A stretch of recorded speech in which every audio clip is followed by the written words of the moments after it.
Well, this is Good Morning Kenya's Entertainment Thursday, and we are glad that you are watching. My name is Mike Megu, and now we get to the first interview of Entertainment Thursday, and we are talking about Tukuza Awards. And in studio, I'm joined by Ronnie Masiga, who is the events manager, Tukuza Awards. Welcome to the program. Thank you so much. And also Joseph Moravi from Africa International University. Karibu sana. Thank you so much. How are you doing this morning? I'm doing well. Yes. I'm happy to be here. Karibu sana. I look forward to a very, it's an entertainment Thursday. Yes, it's an easy show. Entertainment, easy show. We take it easy and have fun. Thank you so much. Yeah. Now, let me start with you, Ronnie. Yes.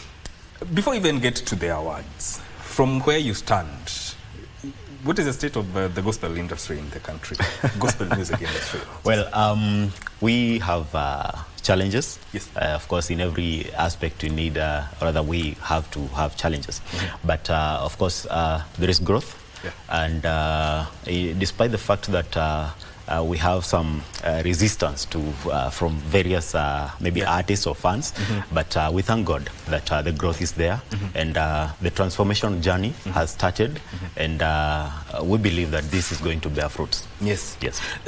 Murithi, from your own perspective, yes, what do you see as the difference in the last decade within the gospel industry in terms of ngoma zenye zinatolewa? Is there a difference? Yes, there is quite a big difference because as we were growing up, you can attest to the fact that the gospel music was more biblically aligned. Even the genre has changed. Yes. And therefore, there's a lot of dilute when it comes to the modern gospel. And I think that is where we are looking into gospel aligns to ministry. And so how then again do we bring on board different institutions to be able to look into what were the cause of gospel music? A good example, most of the gospel musicians then, they were even evangelists, and pastors. Yeah. Nowadays, you've seen an aspect where when someone is just gifted, they want to do gospel. At some point when they feel it's not working for them, based on other social factors, they want to jump to the other side. So there's a big difference, and therefore that is the reason why we need to come on board as different partners. Yes. And a good example is Africa International University looking into, as an institution that has got cause in areas theology, how can we come on board and work with bodies like Tukuza Awards so that we're able to go back to the roots of the actual teachings of the word, so that when you're doing gospel music, then it's also ministry at the same time. Yes. Ronnie, do you think people have taken this kama business? Kawaida tu nataka niingie kwa muziki hata kama ni gospel ni make pesa. Yeah, of course, that's true. And in fact, what is out there is that gospel music pays. You understand? Yeah. But now the problem is if you are doing a project which should be a ministry for pay, then it means that you are out of your objective. Is it really a calling? That's the question. But then it means that you need some direction, and direction comes from partners like AIU together with Tukuza to ensure that people are now back to the path where they're supposed to be. But then again, how do you avoid getting paid? Because you understand, you need to work. Exactly. Yeah. So it may be a challenge, especially where now the focus is straight to the money and not to the ministry. That's where the challenge is. So how do we address how do we address that? Yeah, we need a lot of spiritual nourishment first, and also number two, you need a lot of nurturing. Nurturing the sect that you're not just nurturing for the industry, but also for the ministry. Ministry where you need some kind of transformation. Yes. Transformation to understand your calling, and not necessarily to understand your business, but understand your calling. Because when you serve, then God will fill your pockets. Yes. Murithi, do you feel that this should be a calling other than just a business undertaking? I trust that the core foundations of, if you use the term ministry, or when someone is doing gospel to serve, it's God's word. And we are very sure that in God's word, of course, there is what God has talented you to do. And so, yes, it's a calling. If you compare it to it being a business, I don't think we should treat, when it comes to gospel music, as a business. There's an aspect of responsibility because you have a ministry role as a musician to be able to impact God's people.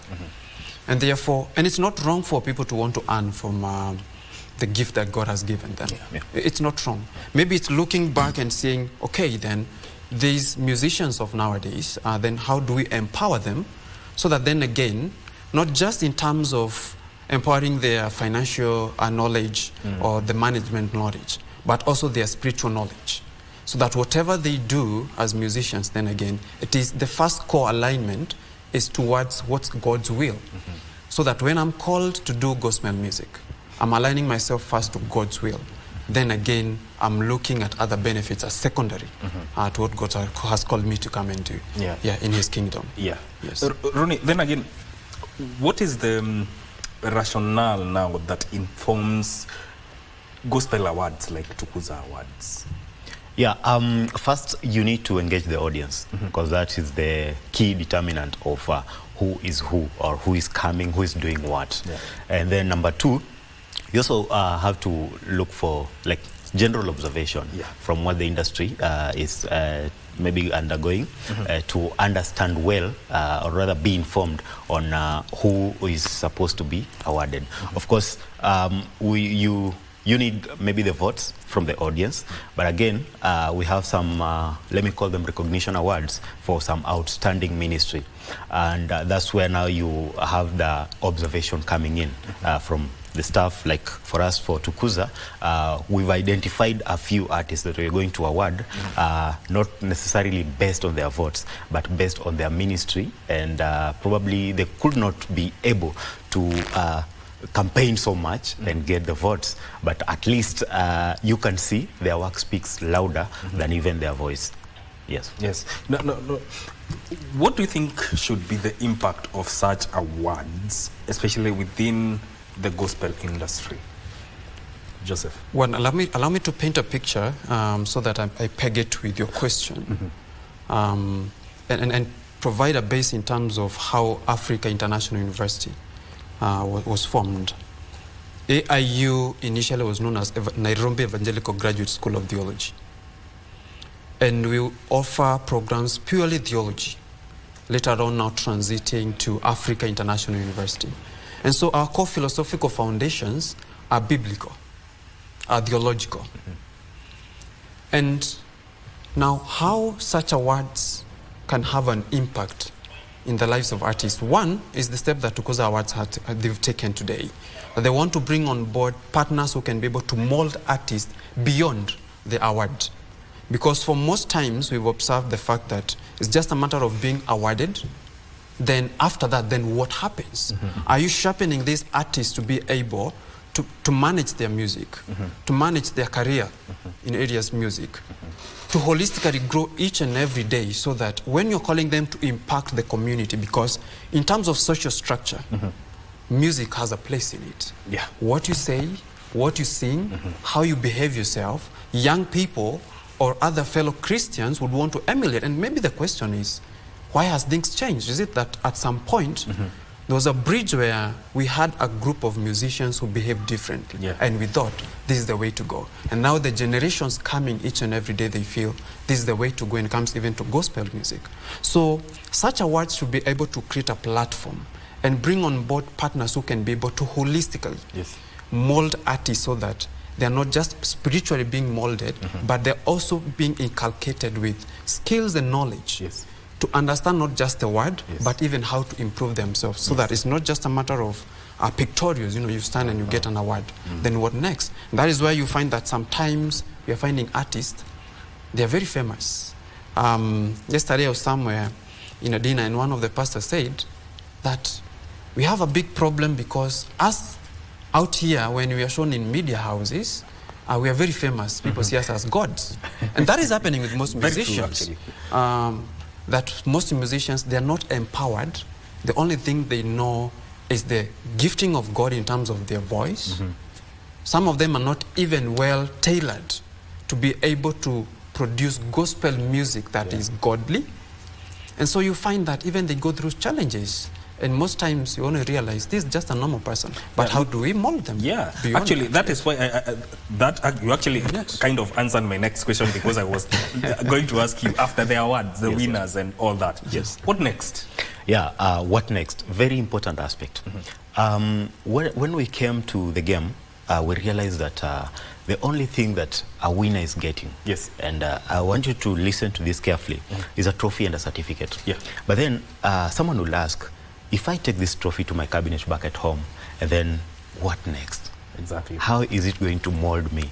I was speaking to a certain artist, and she told me that when I have so many certificates in my cabinet, but the only problem is that I cannot even use them to seek for something positive to impact my life. So that's where we came to a point where we decided that at least when we bring partners like AIU, yes, and maybe Tabor Institute or KIPS Technical College, what we can do is we can now mold a journey or create a path for these artists to even develop professionally. Yes. When you go to AIU and maybe seek for a degree, a diploma or a master's, then at least you can feel that you have that growth in yourself in terms of skills and professional development.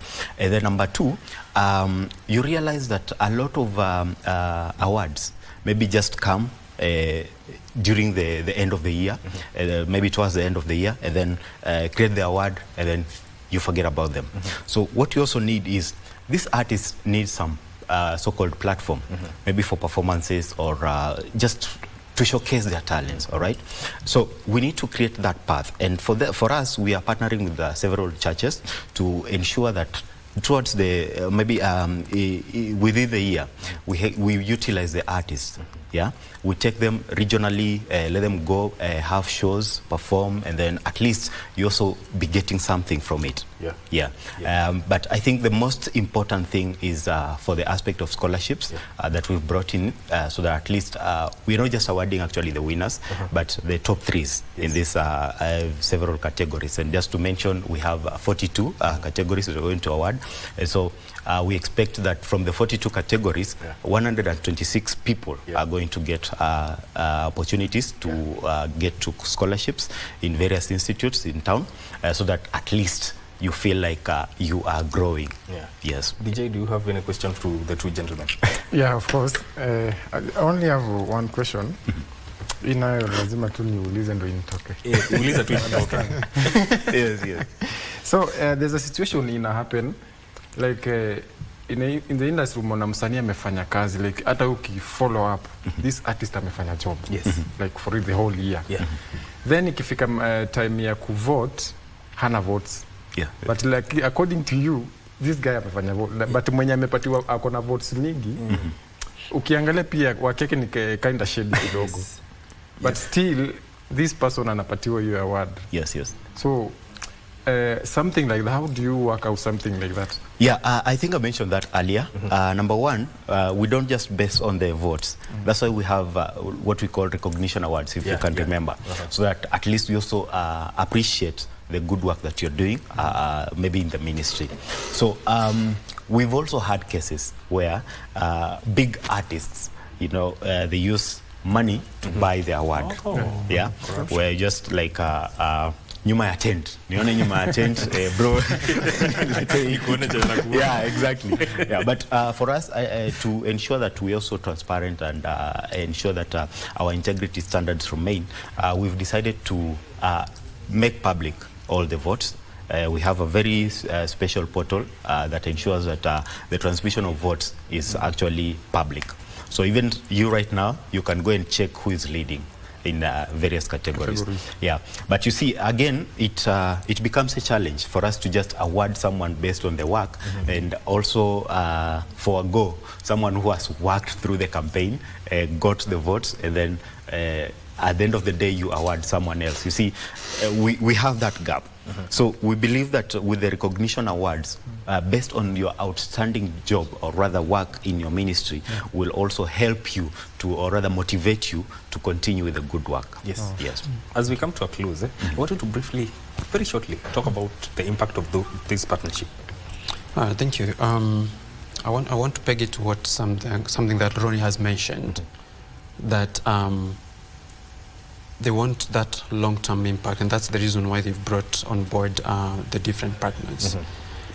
When we were discussing about this particular Tukuza award, and I know the concept around how they want to award is so beautiful and so incorporating in terms of embracing everybody. And I love that DJ, he's very much focused. And those are some of the tough questions that we ought to be asking ourselves. The impact of this would be that it's not just a one-day event. It is a long-term impact. Like Africa International University, we are very ready to partner with Tukuza to ensure that we have formal and non-formal programs beyond just that one day. And trainings that will inculcate into these artists the leadership aspect, the governance aspect, the emotional intelligence aspect, you know, so that they are able to holistically and be able to mold themselves in an aspect where, even in the absence of the visibility that is out there, there's a responsibility they feel as a person, and there's growth that they are getting each and every day. And that is a long term, not just a one day. Over the years to come, we'll have different programs that will be rolled out. Okay. Yes. Ronnie, when and where? KICC this Sunday actually, on 8th of December, Savo Ballroom. From 2 p.m. we'll be lighting up the session. And by the way, I welcome everyone on board so that we launch this. Remember, for Tukuza Awards, this is our inaugural award session that we're going to carry out, and it's going to be big. Allow me to also identify just some of the guests that I've already confirmed, if you don't mind. Just because we are running out of time. Yes. So we have Dr. Ezekiel Mutua. We'll be having a kind of a panel discussion, and then the chairman of NACADA, Dr. Merikwa, will be also there on the panel, and Guardian Angel. And then we also have an upcoming artist called Judith Phillips. So I have tickets. Anyone who feels like they are missing out, kindly reach out. All right. Thank you so much, gentlemen, for coming to talk to us about these Tukuza Awards. That is Ronnie Masiga, who is the event manager at Tukuza Awards, and also Joseph Murithi from Africa International University. Asanteni sana. Thank you so much. This is where we end this conversation. Don't go too far. Good morning, Kenya's Entertainment Thursday continues shortly.